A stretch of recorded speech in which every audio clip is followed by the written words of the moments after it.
আমন্ত্রণ দেশ জানালে আপনাদের সঙ্গে আছি আমি আল ইমরান। শুরুতেই জানিয়ে দেব শিরোনাম। দিনাজপুরে আশুরা বিলের উপরে ব্রিজ নির্মাণের দাবি, বাঁশের সাঁকো দিয়ে পারাপারে ঘটছে দুর্ঘটনা। মানিকগঞ্জের শিবালয় উপজেলা স্বাস্থ্য কমপ্লেক্সে চিকিৎসায় চলছে খেয়াল খুশি মতো, ভোগান্তিতে রোগীরা।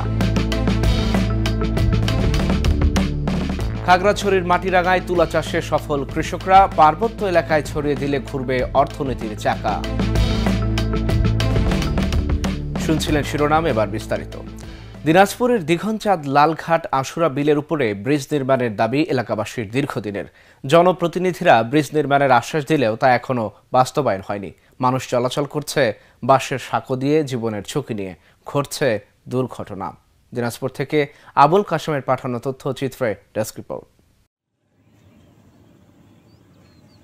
শত বছর ধরে দিনাজপুরের বিরামপুর নবাবগঞ্জের দুই উপজেলায় প্রায় 5 লাখ মানুষের চলাচলের একমাত্র সংযোগ সড়ক আশুরা বিলের উপর ব্রিজ না থাকায় চরম ভোগান্তিতে পড়েছে এই এলাকার মানুষ। স্থানীয় জননেতারা বারবার প্রতিশ্রুতি দিলেও আজও নির্মাণ হয়নি ব্রিজটি। এতে করে দুই উপজেলার ব্যবসা বাণিজ্য, স্কুল কলেজ চলাচলকারী ছাত্রছাত্রী ও সাধারণ মানুষের যাতায়াত করেছেন বাঁশের সাঁকো দিয়ে। বৃষ্টির সময় দ্রুত বেগে স্রোত আসার কারণে মাঝে মাঝে উল্টে যাওয়ার কারণে প্রচুর সমস্যা হয়। ওই পারের লোকের এই পারের লোকের যাতায়াতের সমস্যা হয়। জনগণের জন্য কিছু হয় না, শুধু আমরা আশায় থাকি। মনে করেন এদিকার ছাত্রছাত্রী, বিরামপুরের ছাত্রছাত্রী এবং নবাবগঞ্জের ছাত্রছাত্রী যাওয়া আসার সমস্যা হয়, ওরা যাইতে পারে না। এই ব্রিজটা হলে আমরা এই দুই উপজেলার লোকজনের যাতায়াত, ব্যবসা বাণিজ্য, স্কুল কলেজের ছাত্রছাত্রী পড়ালেখায় খুব সুবিধা হবে আর কি। স্থানীয়রা বলছেন 70 বছর ধরে এই বাঁশের সাঁকো দিয়ে চলাচল করছেন তারা। ব্রিজ হলে অনেক সুবিধা হয় তাদের। সংশ্লিষ্ট কর্মকর্তারা আশ্বাস দিলেও হচ্ছে না ব্রিজ। ৭০ বছর ধরে এই ব্রিজের উপর দিয়ে যাচ্ছে, ৭০ বছর এখনো তো এই ব্রিজটা করছে না। আমার সিভিলি সাথী এই দুই বিরামপুর আর নবাবগঞ্জ, এইটা কি এটা আমরা চাই। এই পারের মানুষ ওই পারের মানুষ যে এক যা ছায়া কিছু করব, আমরা তো পারি না এই ঘাটের জন্য। এই বাঁশের ব্রিজ দিয়ে কি হবে, আমরা একটা সাইকেলও পার করতে পারি না। যাওয়া আসার আমাদের খুব সমস্যা হয়, বন্যা হয়, এই যে কাঠের ব্রিজ ভাঙে যায়, বন্যায় ভাসে যায়, যাওয়া আসার আমাদের খুব সমস্যা হচ্ছে। ভোটের সময় আসতেছে, আশা দিচ্ছে করে দিব, তো হয় না। তো সংশ্লিষ্ট কর্মকর্তা আশ্বাস দিয়েছেন অল্প কিছুদিনের মধ্যেই এই ব্রিজ হয়ে যাবে।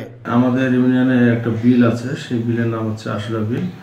এই আশুরা বিলের উপরে একটা ব্রিজ আছে আর কি। ব্রিজ বলতে কি, মানে বাঁশের চাটাই দিয়ে জনসাধারণ চলাচল করতেছে আর কি। তো আসলে এটা আমাদের ইউনিয়নের দীর্ঘদিনের দাবি যে আসলে এই ব্রিজটা হলে ভালো হয়। আমাদের মাননীয় এমপি মহোদয় চেষ্টা করতেছে এই ব্রিজটা করার জন্য, এবং আমরা কয়েকবার তার সাথে যোগাযোগ করার চেষ্টা করেছি। উনি আশ্বস্ত করেছেন যে আসলে অল্প কিছুদিনের মধ্যে এই ব্রিজটা হয়ে যাবে। দিনাজপুরের বিরামপুর নবাবগঞ্জের দুই উপজেলার দিঘনচাঁদ লালঘাট আশুরা বিলের উপরে বাঁশের সাঁকো কবে নাগাদ ব্রিজে পরিণত হবে, এই আশায় বুক বেঁধে আছেন ওই উপজেলার মানুষ। Dhaka journal news desk.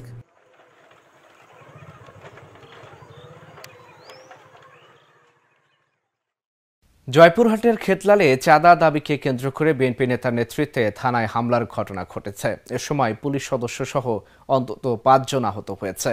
মঙ্গলবার ইফতারের আগের মুহূর্তে খেতলাল থানায় এই ঘটনা ঘটে। পুলিশ ও স্থানীয় সূত্রে জানা যায়, জমি রেজিস্ট্রির জন্য 25,000 টাকা চাঁদার দাবিতে বিএনপির সাংগঠনিক সম্পাদক পার্থ দলিল রেজিস্ট্রি করতে দেওয়া হবে না বলে হুমকি দেয়।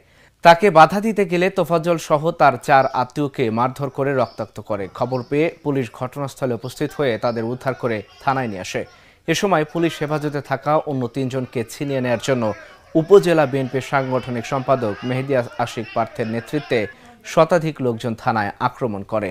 দায়িত্বরত পুলিশ সদস্যদের থানায় অবরুদ্ধ করে রাখা হয়। পরে সেনাবাহিনী, ডিবি পুলিশ সহ আইনশৃঙ্খলা বাহিনীর হস্তক্ষেপে পরিস্থিতি নিয়ন্ত্রণে আসে। কিশোরগঞ্জের একরামপুর এলাকায় একটি ভাঙাড়ির দোকান থেকে পরিত্যক্ত মর্টার শেল উদ্ধার করেছে পুলিশ। মঙ্গলবার মধ্যরাতে টুটুল এন্টারপ্রাইজ নামের ভাঙাড়ির দোকানের মালিক মর্টার শেলটি দেখতে পেয়ে 999-এ কল দেয়। পরে পুলিশ এসে শনাক্ত করে সেনাবাহিনীকে জানালে সেনাবাহিনী মর্টার শেলটি বালতির ভেতর বালু চাপা দিয়ে রাখে। এ ব্যাপারে অতিরিক্ত পুলিশ সুপার সদর সার্কেলের মন্তোষ বিশ্বাস বলেন, জরুরি সেবা 999-এর ফোন পেয়ে পুলিশ ঘটনাস্থলে পৌঁছে মর্টার শেলটি শনাক্ত করে সেনাবাহিনীকে জানায়। সেনাবাহিনী দোকানটিকে তালাবদ্ধ করে রেখেছে। এটা আপনি যে আমাদের দোকানের সামনে বাঙালি টুটুল ভাইয়ের ওর দোকানের সামনে জিনিসটা পাওয়া গেছে মোটর শেল। পুলিশে বলছে এটা আপনার কালকে নিয়ে যাবে, পুলিশ এখানে পাহারাদার অবস্থায় আছে আর কি। কাজ করতেছিলাম, ঠিক আছে। পরে মানে আমি প্রতিদিনকার মাল প্রতিদিন বাঁচা যাই, বাঁচার পরে মানে আজকে বাঁচতেছিলাম, বাঁচার পরে মানে ওইটা পাইছি, যিনি কি নাম জানি কি বলে, মোটর শেল ওইটা পাই। আমি চাইছিলাম ভাঙতে, তখন আমার জন্য বলতেছিলাম ওটা ভাঙিস না আমার কাছে, আর আমি দেখি। দেখার পরে ভাই বলতেছিল ভাঙা দরকার নেই, আমি আইনের আশ্রয় দিয়ে দিব। মানিকগঞ্জের শিবালয় উপজেলা স্বাস্থ্য কমপ্লেক্সের প্যাথোলজি বিভাগের মেডিকেল টেকনোলজিস্ট মাসের পর মাস কর্মস্থলে অনুপস্থিত থাকলেও প্রশাসনের পক্ষ থেকে কার্যকর কোনো ব্যবস্থা নেওয়া হয়নি, ফলে ভোগান্তিতে পড়েছেন রোগীরা। মানিকগঞ্জ থেকে মোহাম্মদ সোহেল রানার পাঠানো তথ্যচিত্রে ডেস্ক রিপোর্ট। স্থানীয় সূত্র এবং হাসপাতালের রেজিস্টার খাতায় তথ্য মতে চলতি বছরের জানুয়ারি থেকে মার্চ পর্যন্ত মাত্র 8 দিন কর্মস্থলে উপস্থিত থেকে হাজিরা নিশ্চিত করেন ফরহাদ হোসেন। এরপর হাসপাতালের দায়িত্ব পালন না করেই চলে যান তিনি। এছাড়া ঐচ্ছিক ছুটিও নিয়েছেন 15 দিন, যা সরকারি চাকরির বিধির পরিপন্থী। লোকজন নাই, আপনার অনেকে নিচে বের করে রাখছে, অনেকে এখানে বের করে রাখছে, আপনার চিকিৎসক নাই, আপনার কোনো নার্স নাই। টেস্টটা আপনার 2 ঘন্টার ভিতরে ইমার্জেন্সি লাগতেছে, সেখানে আমি 2 দিন বেরো পাচ্ছি না, ঠিক আছে। না, এখানে নিয়মিত টাইম মতো লোকও পাওয়া যাচ্ছে না, এখানে টাইম মতো লোক থাকে না। প্যাথোলজি বিভাগের অন্য টেকনোলজিস্ট জানান, ফরহাদ হোসেন নিয়মিত অফিস করেন না, মাঝে মাঝে হাজিরা দিয়ে চলে যান, ফলে রোগীরা দুর্ভোগে পড়ছেন। অফিসে আসে সকালবেলা 10টা 10:30 দিকে, 9টার দিকে সামনে থেকে ফিঙ্গারপ্রিন্ট দেয়। এইখানে ল্যাব আসছে 11:30 11:30 আসে। এভাবে আমি ব্লাড কালেকশন করে থাকি, আবার কত রিপোর্ট ডিউ থাকে, কালকে রিপোর্ট করলাম, আজকে নেওয়ার কথা, আজকে নিতেছে, তখন একটু ঝামেলা হয় একটু। অভিযোগ অস্বীকার করে ফরহাদ হোসেন বলেন, ছুটি ছাড়া তিনি কর্মস্থল ত্যাগ করেননি। ঊর্ধ্বতন কর্তৃপক্ষের তদন্ত করলে সব পরিষ্কার হবে। উপজেলা স্বাস্থ্য ও পরিবার পরিকল্পনা কর্মকর্তা বলছেন, ফরহাদ হোসেন অসুস্থতার কারণে ছুটিতে ছিলেন। নিয়মিত অনুপস্থিত থাকার অভিযোগ প্রমাণ হলে ব্যবস্থা নেওয়া হবে। আমার ঊর্ধ্বতন কর্তৃপক্ষ আছে এখানে, সেই উনি আমার বিরুদ্ধে ব্যবস্থা নেবে। আমি অনুপস্থিত ছুটি বেশি অনুপস্থিত থাকি, ছুটি বেশি তো কর্মস্থল থাকে কখনো রাইট। স্থানীয়রা কর্মস্থলে না থাকার গাফিলতির দ্রুত ব্যবস্থা নেওয়ার দাবি জানিয়েছেন, যাতে সরকারি স্বাস্থ্যসেবার কার্যকারিতা নিশ্চিত করা হয়। Dhaka journal news desk. পার্বত্য অঞ্চল খাগড়াছড়ির মাটিরাঙ্গায় তুলা চাষ করে সফলতা পেয়েছেন স্থানীয় কৃষকরা। চলতি মৌসুমে তুলা উন্নয়ন বোর্ডের সহায়তায় স্থানীয় কৃষকরা সাদা সোনা খ্যাত হোয়াইট গোল্ড সিবি হাইব্রিড 1 জাতের এই তুলা চাষ করেছিলেন, আর এতেই তারা আশানুরূপ সাফল্য পেয়েছেন। সংশ্লিষ্টরা বলছেন, এটি সমগ্র পার্বত্য অঞ্চলে ছড়িয়ে দেয়া গেলে ঘুরিয়ে দিতে পারে দেশের অর্থনীতি। খাগড়াছড়ি থেকে মোহাম্মদ আলমগীর হোসেনের পাঠানো তথ্যচিত্রে ডেস্ক রিপোর্ট। চলতি মৌসুমে দেশের পার্বত্য অঞ্চল খাগড়াছড়ির মাটিরাঙ্গায় পরীক্ষামূলকভাবে বিটি জাতের তুলা চাষ করে সফলতা মিলেছে। স্থানীয় প্রায় 250 জন কৃষক 150টি প্লটে সাদা সোনা খ্যাত হোয়াইট গোল্ড সিবি হাইব্রিড 1 জাতের এই তুলা চাষ করেছিলেন, আর তাতেই তারা আশানুরূপ সাফল্য পেয়েছেন। তুলা চাষ করতে আগ্রহী কৃষকদের এখন স্বল্প সুদে ব্যাংক ঋণ সুবিধা দেওয়া হচ্ছে, পাশাপাশি কৃষকদের শেখানো হচ্ছে নতুন তুলা চাষ পদ্ধতিও। আমরা তুলা লাগানোর সময় এটা বেলে দোআঁশ মাটিতে সবচেয়ে ভালো হয়। তুলার অ্যাভারেজ ফলন দেখা গেছে আমাদের 15 থেকে 16 মণ অ্যাভারেজ। তার উপরে যদি আরও ভালো হয়, জমি যদি আপনার দোআঁশ মাটি হয়, যেখানে সেচ ব্যবস্থা অ্যাভেলেবল আছে, সেখানে আপনার 20 মণ 22 মণ হারে ফলন হয়। আগের তুলনায় এখানে মোটামুটি মাটিরাঙ্গা মোটামুটি ভালো হয়েছে, এবারে ফলন ভালো হয়েছে, হয়েছে।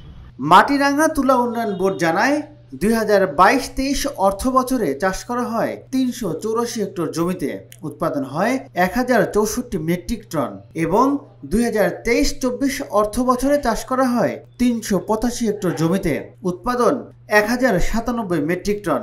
গত বছরের তুলনায় প্রতি কেজি 95 টাকা এবং প্রতি মন 3800 টাকায় বিক্রি করা হয়েছে। তুলা উন্নয়ন বোর্ড থেকে আমাকে সার ওষুধ যা লাগে কীটনাশক সব দিয়ে দিছে। আমি আজকে 3 বছর করি, মানে খুব লাভবান হয়েছি। আমার পাশাপাশি আরও 60-70 জন এই এলাকায় প্রায় 80 জনের মতো এখন তুলা চাষ করতেছে। এখানে পাহাড়ে চাষিরা অন্যান্য ফসলের তুলনায় তুলা চাষে আগ্রহ হওয়ার একটাই কারণ, সেটা হলো যে তারা একসাথে টাকা পাচ্ছে, বিক্রি করে তারা একসাথে ক্যাশ ক্রপটা অর্থাৎ একসাথে টাকাটা একটা চাষিরা কাজে লাগাইতে পারে। মাটিরাঙ্গা উপজেলা কৃষি কর্মকর্তা জানান, ফল বাগানেও তুলা চাষ করা যায়, ফলে এতে উৎপাদনের পাশাপাশি তুলার চাষ করেও কৃষকরা সফলতা অর্জন করতে পারে। বিভিন্ন নতুন ফল বাগান যখন হয়, বিশেষ করে আম বাগান, কলা বাগান, এই বাগানগুলোতেও কিন্তু তুলা চাষ করা যাবে।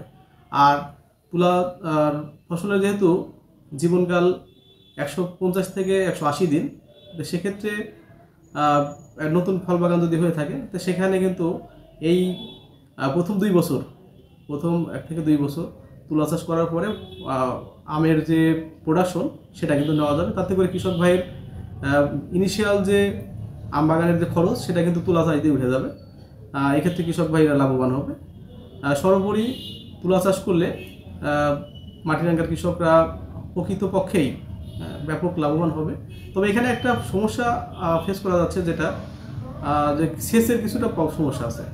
সংশ্লিষ্টরা বলছেন, এটি সমগ্র পার্বত্য অঞ্চলে ছড়িয়ে দেয়া গেলে, এমনকি সমতল ভূমিতেও সাফল্য পাওয়ার চেষ্টা অব্যাহত থাকলে অচিরেই মোড় ঘুরিয়ে দিতে পারে দেশের অর্থনীতির। Dhaka journal news desk.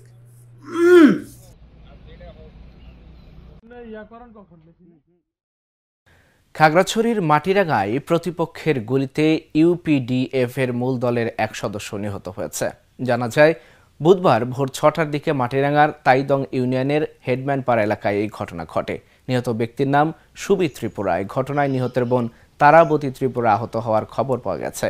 এ নিয়ে ইউপিডিএফ এর জেলা সংগঠক অঙ্গ মার্মা জানান, তাদের সাধারণ কর্মীদের উপর অতর্কিত হামলা চালালে সুবি ত্রিপুরা ঘটনাস্থলে মারা যায়। এই ঘটনার জন্য তিনি সন্তু লারমার জেএসএস কে দায়ী করেছেন। এ বিষয়ে মাটিরাঙ্গা থানার ওসি তৌফিকুল ইসলাম তৌফিক জানান, ঘটনার বিষয়টি শুনে ঘটনাস্থল দুর্গম হওয়ায় সেখানে এখনো যাওয়া সম্ভব হয়নি। ভোলায় জেলেদের বোটে ডাকাতি করার সময় দেশীয় অস্ত্র 3টি বোট ও গাঁজাসহ কুখ্যাত শাহীন বাহিনীর 5 জলদস্যুকে আটক করেছে কোস্টগার্ড। মঙ্গলবার মধ্যরাতে ভোলা সদরের ভেদুরিয়া ইউনিয়ন সংলগ্ন তেঁতুলিয়া নদীতে কোস্টগার্ডের একটি বিশেষ অভিযানে এদের আটক করা হয়। বুধবার সকালে কোস্টগার্ড দক্ষিণ জোন কার্যালয়ের প্রেস ব্রিফিংয়ে কোস্টগার্ড দক্ষিণ জোনের operation officer lieutenant commander Rifat Ahmed জানান, গোপন সংবাদের ভিত্তিতে বুধবার মধ্যরাতে অভিযান চলাকালে তাদের আটক করা হয়। আটক জলদস্যু জব্দ করা অস্ত্র, মাদক ও বোটের পরবর্তী আইনানুগ ব্যবস্থা গ্রহণের জন্য ভোলা সদর মডেল থানায় হস্তান্তর করা হয়। অভিযান চলাকালে উক্ত এলাকা হতে জেলেদের বোটে ডাকাতি করার সময় কুখ্যাত শাহীন বাহিনীর 5 জন দুর্ধর্ষ জলদস্যুকে 4টি দেশীয় অস্ত্র, 10 গ্রাম গাঁজা এবং 3টি বোট সহ আটক করা হয়। আটককৃত জলদস্যুরা হল মোহাম্মদ মামুন মোল্লা, আনোয়ার হাওলাদার, মোহাম্মদ জুয়েল শেখ, পান্নু মোল্লা এবং নাজমুল হাওলাদার এবং সকলেই বরিশালের মেহেন্দিগঞ্জ উপজেলার শ্রীপুর ইউনিয়নের বাসিন্দা। আটককৃত জলদস্যু জব্দকৃত অস্ত্র, মাদক ও বোটের পরবর্তী আইনানুগ ব্যবস্থা গ্রহণের কার্যক্রম প্রক্রিয়াধীন রয়েছে। প্রাণী সম্পদ বিভাগের এআই টেকনিশিয়ানদের চাকরি রাজস্বকরণ সহ 7 দফা দাবি আদায়ের লক্ষ্যে ঠাকুরগাঁয়ে মানববন্ধন ও কর্মবিরতি পালন করেছে ভুক্তভোগী টেকনিশিয়ানরা। বুধবার দুপুরে ঠাকুরগাঁও প্রেস ক্লাবের সামনে দিনাজপুর, পঞ্চগড় ও ঠাকুরগাঁও এআই টেকনিশিয়ান কল্যাণ সমিতি এই কর্মসূচি পালন করেন। পরে একটি বিক্ষোভ মিছিল প্রেস ক্লাব চত্বর থেকে বের হয়ে শহরের প্রধান সড়ক প্রদক্ষিণ করে জেলা কৃত্রিম প্রজনন কেন্দ্রের সামনে গিয়ে অবস্থান করে। এ সময় বক্তারা বলেন, 9 মাস ধরে বিনা পারিশ্রমিকে কাজ করে পরিবার পরিজন নিয়ে মানবেতর জীবনযাপন করছেন তারা। তাদের 7 দফা বাস্তবায়ন না হলে ঈদের পর 1 দফা আন্দোলনে যাওয়ারও হুঁশিয়ারি দেন বক্তারা। এই ছিল এখনকার মতো। ঢাকা জার্নালের সঙ্গেই থাকুন, চোখ রাখুন আমাদের ইউটিউব ও ফেসবুক পেজে। ধন্যবাদ সবাইকে।